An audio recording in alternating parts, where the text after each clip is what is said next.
সপ্তম শ্রেণীর শিক্ষার্থী বন্ধুরা, তোমাদেরকে ইজি লার্নিং এর পক্ষ থেকে স্বাগত জানাই।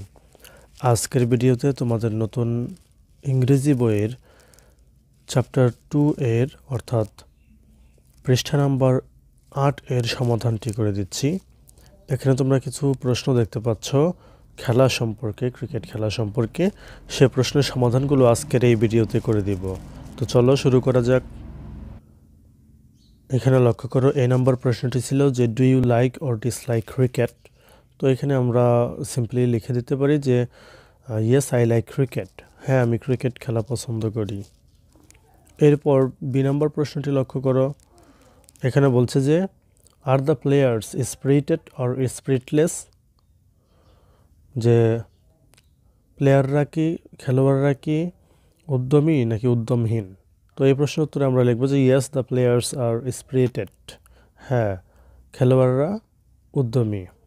এরপরে সি নম্বরটা দেখো, are the two teams friendly or unfriendly, দুইটা টিম কি বন্ধুত্বপূর্ণ মনোভাবের নাকি নয়।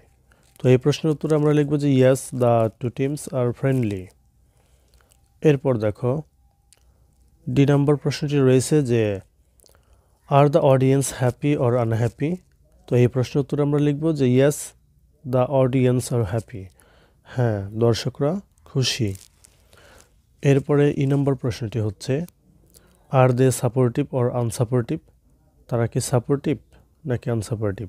এই প্রশ্নের উত্তরে আমরা লিখব যে ইয়েস দে আর সাপোর্টিভ, হ্যাঁ তারা সাপোর্টিভ বা সমর্থনমূলক। এরপর এফ নম্বর প্রশ্নটি দেখো, এখানে বলছে যে are the seats comfortable or uncomfortable, সিটসগুলো কি কমফোর্টেবল নাকি আনকমফোর্টেবল। তো এই প্রশ্নের উত্তরে আমরা লিখব যে yes the seats are comfortable, হ্যাঁ সিটসগুলো আরামদায়ক। জি নম্বর প্রশ্নটি দেখো, এখানে বলছে যে do you agree or disagree that playing cricket is helpful for making friends, তুমি কি একমত নাকি তুমি অমত পোষণ করছো যে ক্রিকেট খেলা বন্ধুত্ব তৈরি করতে সাহায্য করে। যদি তুমি ইয়েস বলো তাহলে কিভাবে।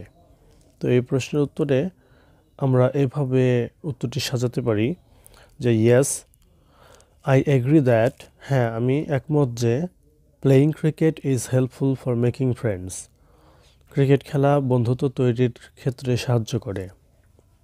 When two teams are engaged in playing, যখন দুইটা টিম যুক্ত হয় খেলায়, the supporters of the two teams, ওই দুইটা টিমের সাপোর্টাররা sit together to enjoy the গেমটা উপভোগ করার জন্যে একত্রে বসে। At the time they get introduced one another, ওই সময় তারা একে অপরে পরিচিত হয়। And can make friendship among themselves, এবং তাদের নিজেদের মধ্যে বন্ধুত্ব করে নিতে পারে। তো প্রিয় শিক্ষার্থী বন্ধুরা, এই ছিল তোমাদের নতুন ইংরেজি বইয়ের পৃষ্ঠা 8 এর একটি নমুনা উত্তর। যদি ভিডিওটি ভালো লাগে অবশ্যই শেয়ার করে দিবে। ধন্যবাদ সবাইকে সাথে থাকার জন্য।